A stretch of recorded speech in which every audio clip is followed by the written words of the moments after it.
Hey everyone, welcome to the channel. Last video में हमने Govind Parik sir की बुक का 14th पेज पढ़ा था। आज हम पेज नंबर 15 पढ़ेंगे। इसमें सबसे पहले आता है अंजन शलाका। तो अंजन शलाका का जो आकार होता है वो होता है मुकुलाकार और कलाए परिमंडल इसके समान। इसकी अगर हम लंबाई देखते हैं तो 8 अंगुल बोली है, लेकिन अष्टांग संग्रह ने 10 अंगुल बोली है। अष्टांग संग्रह ने कितनी बोली है? 10 अंगुल बोली है और राजमाश की जैसी इस तरीके से उसका वर्णन किया है। इसके बाद आते हैं अगर रोपणार्थ, रोपण कर्म के लिए शलाका यूज करनी है तो लोह की होगी। फिर उसके बाद लेखन के लिए करनी है तो ताम्र होगी और प्रसादन के लिए करनी है तो स्वर्ण होगी। तो कैसे याद कर सकते हो आप इसको? इन दोनों का तो याद हो जाएगा। लेखन और ताम्र है तो या तो लोटा करके याद कर लो, ठीक है, लेखन और ताम्र। प्रसादन है तो प्रसव करके याद हो जाएगा, प्रस्व, ठीक है। और रोपण है, रोपणार्थ लोह की शलाका है। अगर ये दोनों याद हो जाएंगे तो तीसरा आपको याद ही हो जाएगा कि हाँ लोह की लेनी है रोपणार्थ के लिए। इसके बाद आते हैं हम श्रेष्ठ काल। तर्पण हेतु पूर्वाहन और अपराहन ऐसे बोला है। सेक और आश्योतन के लिए 3 काल बताए हैं, पूर्वाहन, मध्याहन और अपराहन। इसमें किस तरीके से होगा? जैसे कि वात, पित्त और कफ होता है। तो वात के लिए उन्होंने बोला है कौन सा? अपराहन में। पित्त के लिए मध्याहन और फिर कफ के लिए हो जाएगा पूर्वाहन। इन्हीं समय पर इन्हीं 3 दोषों का रहता है, जैसे कि वात का प्रकोप जो है अपराहन में रहता है, कफ का पूर्वाहन में और पित्त का मध्याहन में। तो इन्हीं दोषों के अनुसार आश्चोतन और सेक का भी काल इसी तरीके से है। फिर आते हैं शिरोबस्ती। शिरोबस्ती का जो काल बताया है वो सायंकाल ही बताया है। लगभग सभी ने सायंकाल ही बताया है। कुछ आचार्यों ने ऐसे बोला है कि खाना खाने के बाद करना है। कुछ ने, जैसे अष्टांग हृदय है, अष्टांग हृदय ने बोला है दिनांते। शारंगधर ने बोला है अभुक्तवत। योग रत्नाकर ने भी अभुक्त बोला है। और सुश्रुत ने सायंकाल भोजन करके इस तरीके से वर्णन किया है। अब हम आते हैं शुद्ध शुक्र के गुण। शुद्ध शुक्र के लक्षण, इसके जो रेफरेंसेस हैं वो काफ़ी हैं। चरक में भी है, सुश्रुत में भी है, वाग्भट में भी है। अब एक जगह सुश्रुत के अंदर वर्णन कर रखा है कि ये स्फटिकाभम इस तरीके से है। उसका श्लोक ही इस तरीके से शुरू होता है, स्फटिकाभम द्रव स्निग्धम मधुरम मधुगंधी च। तो स्फटिकाभ जो गुण मेंशन किया है वो आचार्य चरक, आचार्य सुश्रुत और शारंगधर ने किया है।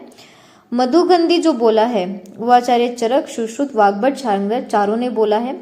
लेकिन तैल वर्णी जो बोला है वो सिर्फ आचार्य वाग्भट ने ही बोला है। तो आपको ये श्लोक तीनों के याद होने चाहिए, सुश्रुत का भी, चरक का भी और वाग्भट का भी। इसके बाद आते हैं शुद्ध आर्तव के लक्षण।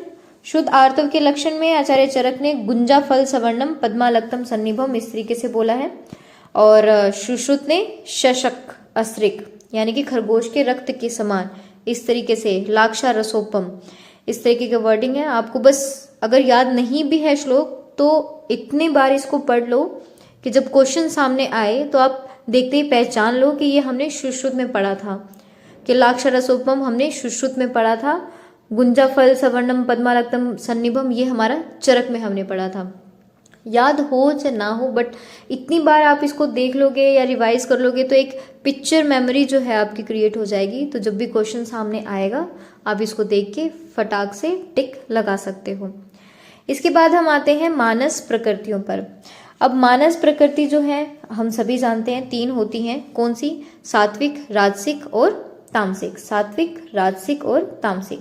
आचार्य चरक ने टोटल मानसिक प्रकृति 16 बोली है, आचार्य सुश्रुत ने भी 16 बोली है, लेकिन काश्यप ने ये 18 बोली हैं। किस तरीके से बोली है ये हम देखते हैं। आचार्य चरक की जो सात्विक है वो 7 हैं, आचार्य सुश्रुत की भी 7 हैं, लेकिन आचार्य काश्यप की कितनी है? 8 हैं। राजसिक आचार्य चरक की 6, सुश्रुत की भी 6, लेकिन काश्यप की 7, यानी कि एक यहाँ एक्स्ट्रा हो गई, एक यहाँ एक्स्ट्रा हो गई। तामसिक तीनों के अंदर सेम सेम है, 3 3 3, ठीक है। जो सात्विक वाला है उसके अंदर एक्स्ट्रा कौन सी मानी है काश्यप ने? प्रजापत्य करके मानी है, प्रजापत्य ये एक्स्ट्रा मानी है। राजसिक के अंदर जो एक एक्स्ट्रा मानी है वो कौन सी मानी है, यक्षकाय, यक्षकाय।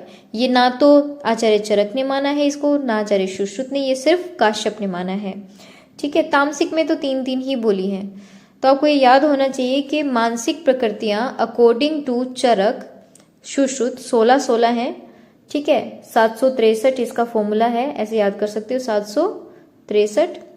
लेकिन आप आचार्य काश्यप के अकॉर्डिंग ये 873 चला जाता है। कितना चला जाता है, 873।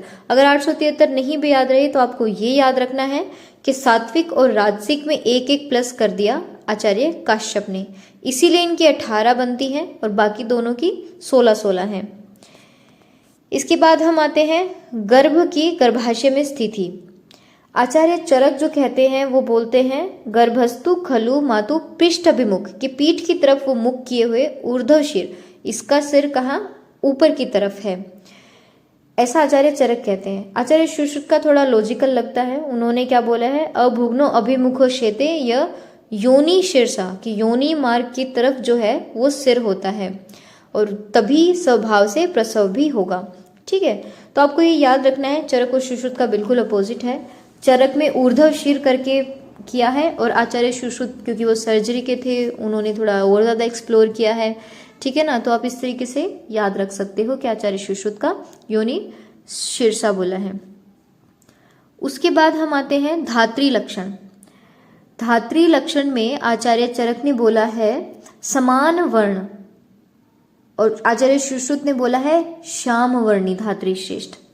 ठीक है, चरक के अकॉर्डिंग जो समान वर्ण की है वो धात्री श्रेष्ठ है, लेकिन आचार्य सुश्रुत ने श्याम वर्णी धात्री को श्रेष्ठ कहा है।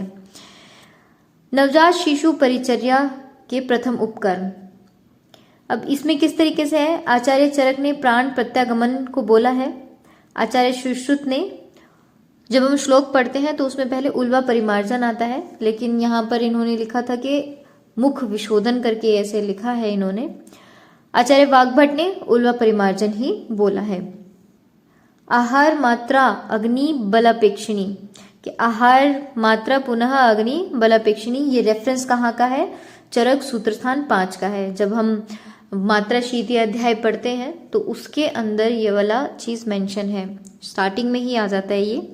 और अगर मात्रा पुनः अग्नि बलाहार द्रव्यापेक्षिणी की बात है, अगर इस मात्रा से शुरू हो रहा है श्लोक तो वो अष्टांग संग्रह का है, ये याद रखना है। और आहार मात्रा से शुरू हो रहा है तो चरक सूत्र 5 का है। ये बस हमें समझना नहीं है इसको बस हमें एक पिक्चर मेमोरी जो है वो क्रिएट करनी है। अब इसके बाद आते हैं मूत्र के गुण। मूत्र के गुण आचार्य चरक ने बोले हैं कफ शामक होता है, वातानुलोमक और कर्षे पित्त अधोभाग, लेकिन वाग्भट ने पित्तवर्धक, सुश्रुत ने क्या बोला है, कफ वातग्न, इस तरीके से बोला है। तो हमने इस पेज के अंदर क्या पढ़ा, एक तो हमने पढ़ा अंजन की शलाका, इसका हमने पढ़ लिया था कि किस आकार की होती है, कितना इसका परिमाण है, लंबाई इसकी 8 अंगुल है, लेकिन अष्टांग हृदय ने कितनी बोली है, 10 बोली है। रोपणार्थ, लेखनार्थ, प्रसादनार्थ, रोपणार्थ में लोह की होती है, लेखनार्थ ताम्र, लोटा, और प्रसादन प्रसव स्वर्ण की बोली है।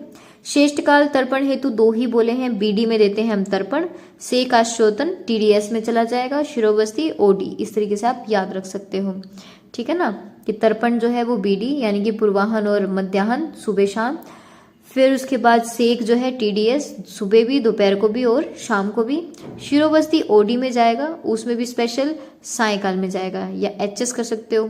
ठीक है, फिर हमने शुद्ध शुक्र के लक्षण, आपको इन तीनों के श्लोक याद होने चाहिए। शुद्ध आर्तव के लक्षण हमने देखे, मानसिक प्रकृतियां देखी जिसमें काश्यप ने सात्विक में +1, राजसिक में +1, ऐसे करके 2 एक्स्ट्रा बताई है एज कंपेयर टू चरक और सुश्रुत। फिर हमने गर्भ की गर्भाशय में स्थिति, चरक ऊर्ध्वशीर बोलते हैं और सुश्रुत योनि शीर्षायाति, इस तरीके से बोलते हैं। धात्री लक्षण आचार्य चरक सुश्रुत का हमने देख लिया, नवजात शिशु परिचर्या हमने देख ली, मूत्र के गुण देखे हैं, और ये रेफरेंस कई बार पूछ लिया जाता है, आहार मात्रा पुनः अग्निबलापेक्षिणी किसने बोला है, और मात्रा पुनः अग्निबलाहार द्रव्यापेक्षिणी ये किसने बोला है। तो आपको ये याद होना चाहिए, ऊपर वाला चरक का है और नीचे वाला अष्टांग संग्रह का है। Thanks for watching.